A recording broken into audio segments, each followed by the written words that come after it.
الشيطان الرجيم بسم الله الرحمن الرحيم يا أيها الذين آمنوا لا ترفعوا أصواتكم فوق صوت النبي ولا تجهروا له بالقول كجهر بعضكم لبعض أن تحبط أعمالكم وأنتم لا تشعرون.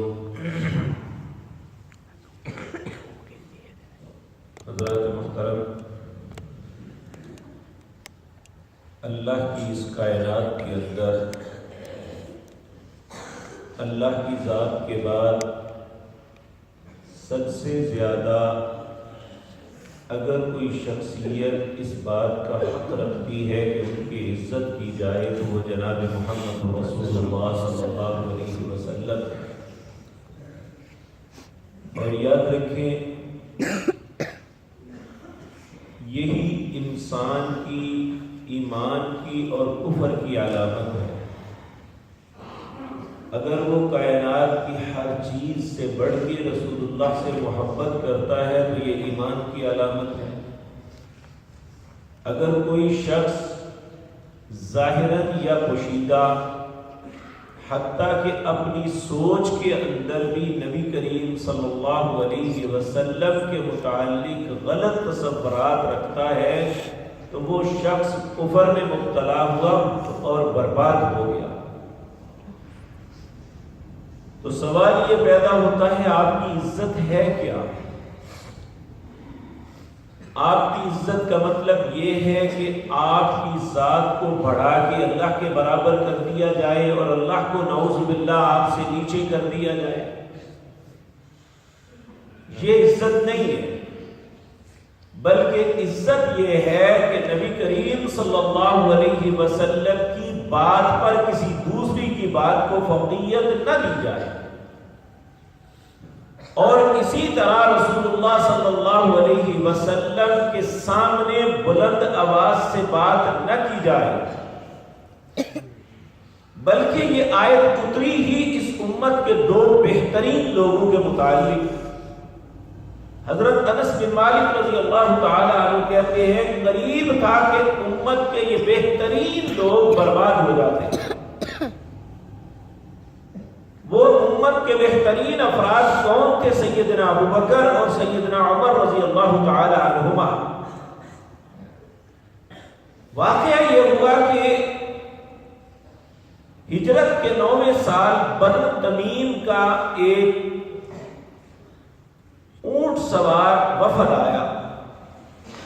بہت سے لوگ تھے. نبی کریم صلی اللہ علیہ وسلم نے مشورہ مانگا ان کا امیر کسے بنایا جائے. حضرت عمر رضی اللہ تعالی عنہ نے کہا اقرع بن حابس رضی اللہ تعالی عنہ انہیں ان کا امیر بنایا جائے. سیدنا ابو بکر نے ایک دوسرے صحابی کا نام لیا کہ انہیں بنایا جائے. اور ان دونوں میں اللہ کے رسول کی موجودگی میں تکرار ہو گیا، اور اس تکرار اتنا بڑا کہ ان کی آوازیں بلند ہو گئی. ان کی آوازیں بلند ہوئی تو اللہ نے یہ آیت نازل فرما دی یا ایھا الذین آمنوا لا ترفعوا اصواتکم فوق صوت النبی. اے ایمان، رسول اللہ کے سامنے اپنی آوازوں کو بلند نہ کرو. اور آگے جا کے آتا ہے ان تحبط اعمالکم وانتم لا تشعرون. اگر ایسا کیا تو سارے اعمال برباد ہو جائیں گے، پتہ بھی نہیں چلے گا.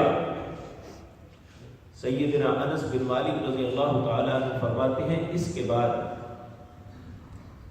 حضرت عمر کی کیفیت یہ تھی کہ پوری زندگی رسول اللہ کے سامنے بات کرتے تھے تو آپ کو دوسری دفعہ پوچھنا پڑتا تھا کہ عمر کیا کہا. اور سیدنا ابو بکر رضی اللہ تعالی عنہ کی بھی کیفیت یہ ہو گئی کہ آپ اس طرح رسول اللہ سے بات کرتے جیسے سرگوشی کی جاتی ہے، یعنی کان میں بات کی جاتی ہے، اس طرح آہستہ بولتے. اور حقیقت بات ایمان کی علامت بھی یہ ہے کہ جب اللہ کا ایک حکم آتا ہے کسی بھی چیز کے متعلق تو انسان اسی وقت اپنے آپ کو پوری طرح تیار کر لے کہ میں نے یہ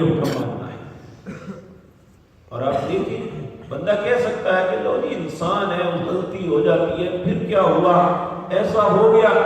لیکن رسول اللہ کی ذات کے متعلق یہ غلطی انسان کو برباد کر سکتی. حتیٰ کہ آپ حیران ہوں گے، حضرت عمر رضی اللہ تعالیٰ عنہ کی خلافت کا دور تھا. آپ نے مسجد نبوی کے اندر کچھ لوگوں کو دیکھا، وہ بڑی زور زور سے باتیں کر رہے تھے. آپ ان کے پاس گئے تو جا کے کہا کہاں کے رہنے والے ہو؟ انہوں نے کہا طائف کے رہنے والے.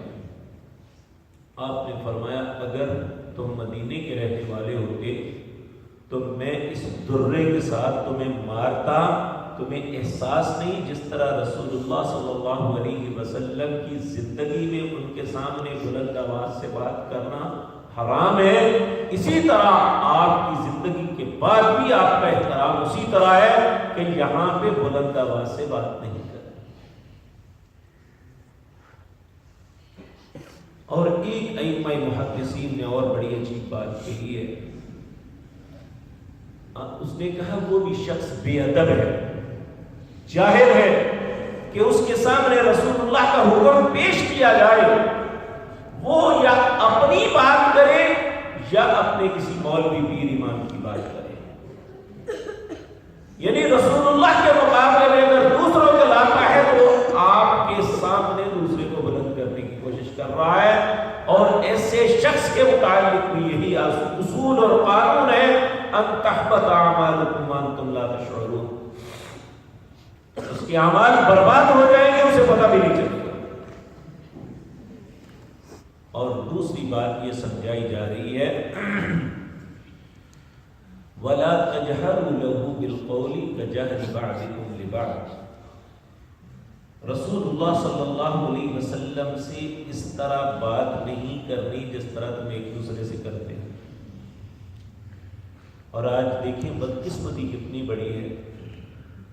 ہم اگر اپنے سے کچھ سال بڑے بندے کو آواز دیں، اوے بشیر، اوے نذیر، اوے فلاں ادھر آ، وہ کہے گا تمہیں شرم نہیں آتی؟ احساس نہیں ہوا کہ میرا اور تمہارا عمر میں فرق ہے، تم اوے کر کے آواز دیتے؟ اور بدقسمتی سے محبت کی علامت اسے کہا جاتا ہے کہ رسول اللہ کا نام لے کے اس طرح بلایا جاتا ہے. حالانکہ آپ کو اللہ نے بھی پورا قرآن دیکھا. موسیٰ علیہ السلام کو کہا یا موسیٰ، حضرت عیسیٰ علیہ السلام کو کہا یا عیسیٰ، یا ہود، یا نوح، یا آدم. لیکن جب رسول اللہ کی باری آئی کہیں بھی یہ نہیں کہا یا محمد صلی اللہ علیہ وسلم. جہاں بھی کہا یا ایھا الرسول، یا ایھا النبی، یا ایھا المزمل، یا ایھا المدثر، یاسین، جہاں بھی پکارا نام لے کے نہیں پکارا. یہ اللہ رب العزت کی محبت ہے رسول اللہ صلی اللہ علیہ وسلم سے. پورا قرآن آپ دیکھیں، ایک بھی لفظ آپ کو نہیں ملے گا کہ اللہ رب العزت نے جس طرح دوسرے انبیاء کو کہا رسول اللہ کو ایسے بلایا ہو نہیں. ان کی صفات کے ساتھ. اور ہمیں بھی حکم یہ ہے کہ ہم رسول اللہ صلی اللہ علیہ وسلم کا نام اس طرح نہ پکاریں. اور عجیب بات دیکھیں کتنی بڑی خباثت ہے. رسول اللہ صلی اللہ علیہ وسلم نے اپنی زندگی کے اندر کئی لوگوں کا نام محمد رکھا صلی اللہ علیہ وسلم. حضرت محمد بن جعفر رضی اللہ تعالی عنہ، یہ حضرت جعفر حضرت علی کے بڑی بھائی تھے. ان کے دو بیٹے تھے، ایک کا نام رسول اللہ نے محمد رکھا. اب اگر کوئی شخص نام محمد رکھتا ہے کہتے ہیں یہ بہت بھاری ہے. کیا رسول اللہ صلی اللہ علیہ وسلم کا خوبصورت نام بھاری ہو گیا؟ الیاذ باللہ. اور ہمارے معاشرے میں تو یہ خباثت ہے، وہ سمجھتے ہیں شاید یہ اکیلا نام ہی نہیں رکھنا چاہیے، حالانکہ آپ نے کلیت رکھنے سے منع کیا. نبی صلی اللہ علیہ وسلم تشریف لے جا رہے تھے، ایک نے پیچھے سے آواز دی یا ابا القاسم، اے قاسم کے ابا. نبی پاک نے مڑ کے دیکھا تو اس نے کہا یا رسول اللہ میں نے آپ کو نہیں فلاں کو کہا تھا۔ آپ نے فرمایا میری کنیت نہ رکھو، کیونکہ آپ کو یہ معلوم تھا میری کنیت سے آواز دی جا سکتی ہے، صفاتی نام سے، آپ کی ذاتی نام سے کبھی کسی نے پیچھے سے آواز نہیں دی۔ یا منافق دیتے تھے یا جاہل بدو جو گاؤں کے لوگ تھے وہ ایسا کرتے تھے، وہ ان الفاظ کے ساتھ آپ کو بلاتے تھے۔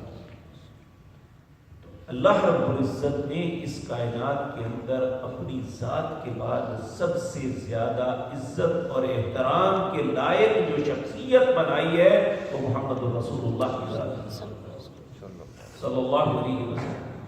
نہ تو آپ کے سامنے بلند آواز سے بولنا ہے، نہ آپ کی بات کے سامنے اپنی بات کرنی ہے یا کسی اور کی بات کرنی ہے، اور نہ ہی آپ کی بات کی تعویل غلط کرنی ہے۔ ایسا جو بھی کرے گا فقد حبط عمله، وہ جان لے اس نے اپنے اعمال کو برباد کر، حبطت اعمالهم وانتم لا تشعرون۔ اسی طرح جو عامی انداز میں آپ کو بلائے گا یہ بھی اسی طرح ہے۔ اور بدقسمتی دیکھیے کہ جو ساری محبت کے ٹھیکیدار ہیں وہ کہتے ہیں مصطفیٰ نے یہ کہا، محمد نے یہ کہا، اعوذ باللہ من الشیطان الرجیم صلی اللہ علیہ وسلم۔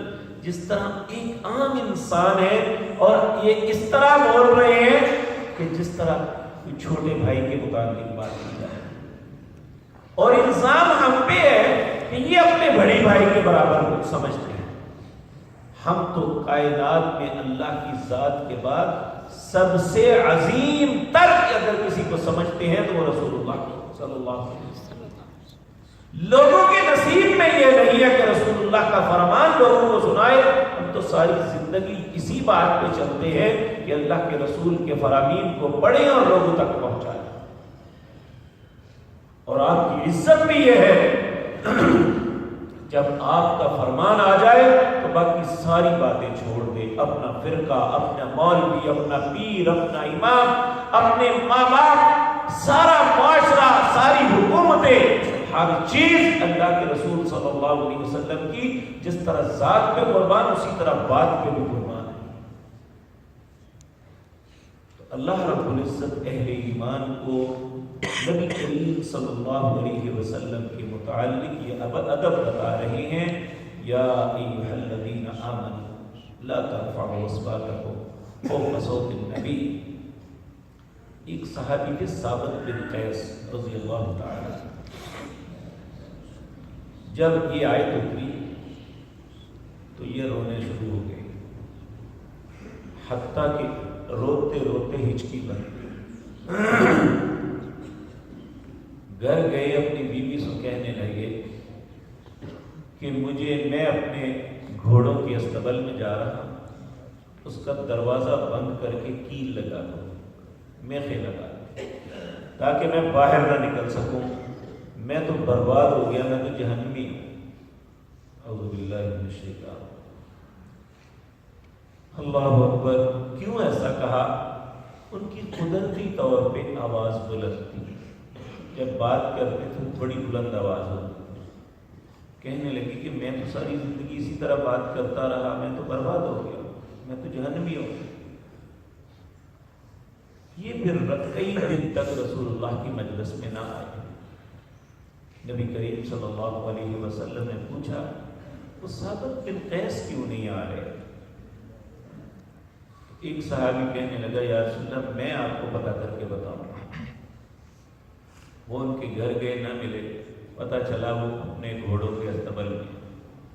وہاں گئے تو انہوں نے کہا میں نہیں آؤں گا، میں باہر نہیں نکلوں گا کیونکہ میں جہنمی ہو گیا ہوں، میں اللہ کے رسول کے سامنے بلند آواز سے کئی دفعہ بات کر چکا ہوں۔ اللہ اکبر۔ یہ کتنا خوف تھا کہ اعمال نہ برباد ہو جائے، روتے رہتے۔ وہ واپس آئے، انہوں نے نبی کریم صلی اللہ علیہ وسلم کو سارا واقعہ سنایا کہ ثابت بن قیس کا معاملہ یہ ہے، وہ کہتا ہے میں جہنمی ہو گیا۔ آپ نے فرمایا نہیں، ثابت کو کہو تم جنتی ہو۔ پھر اس کے بعد صحابہ کہتے ہیں ثابت بن قیس کو جہاں بھی چلتے پھرتے ہم دیکھ کے کہتے ہیں اہل جنت میں سے کسی نے دیکھنا ہے تو اس بندے کو دیکھو. اور اللہ نے پھر ان کے متعلق یہ آیت فرمائی ان الذین یغضون اصواتهم عند رسول اللہ. وہ لوگ جو اپنی آوازوں کو پست کر لیتے ہیں، نیچے کر لیتے ہیں، اپنے حکموں کو واپس لے لیتے ہیں. کہا اولئک الذین امتحن اللہ، اللہ نے ان کا امتحان لے لیا، وقلوبهم للتقوی، اور ان کے دل کے تقوی کو بھی دے دیا. لہم مغفرۃ واجر عظیم، ان کے لیے بہت عظیم اجر ہے. ایک حدیث میں آتا ہے ثابت بن قیس کو نبی پاک نے بلایا اور انہوں نے کہا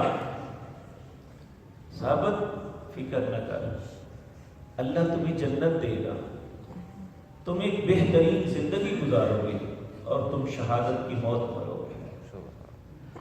حضرت ثابت بن قیس خوش ہو گئے اور پھر کہتے ہیں جب یمامہ کی جنگ مسلمہ کذاب کے خلاف ہوئی تو وہ بہت بڑا قبیلہ تھا، ایک دفعہ مسلمان بدل ہو گئے اور وہ تھوڑا سا پیچھے ہٹنے لگے تو یہ انہوں نے سب کو بلند آواز سے کہا لوگوں بعد میں آنے والے لوگوں کے لیے بری مثال نہ چھوڑنا، مت پیچھے ہٹو، اللہ تمہاری مدد کرے گا. اور یہ بھاگتے ہوئے کفار کے لشکر میں گھس گئے اور لڑتے لڑتے شہید ہو گئے. نبی کریم صلی اللہ علیہ وسلم کی یہ بات، کتنے یہ خوبصورت لوگ تھے جن کے متعلق اللہ قرآن کی آیتیں نازل فرماتا. ان کے حق میں اگر خدا نخواستہ غلطی ہوئی ہے تو فوراً بتا دیا، انہوں نے اپنے آپ کو روک دیا. تو یہ ساری باتیں آج میرے اور آپ کے لیے کہ ہم بھی انہی لوگوں کے پیچھے چلتے ہوئے اسی رستے کو اپنائیں جو سیدنا ابو بکر، سیدنا عمر، سیدنا ثابت بن قیس اور دوسرے پیارے صحابہ کرام رضوان اللہ علیہ اجمعین نے اپنایا. کہ ہم سب سے زیادہ اللہ کی ذات کے بعد انہیں خدا نہ بنائیں، اللہ کی ذات کے بعد سب سے زیادہ عزت اور احترام رسول اللہ صلی اللہ علیہ وسلم کا ہونا چاہیے. اللہ ہمیں اسی کی توفیق دے اور اسی پہ زندہ رکھے، اسی پہ موت نصیب فرمائے. اقول قولی ھذا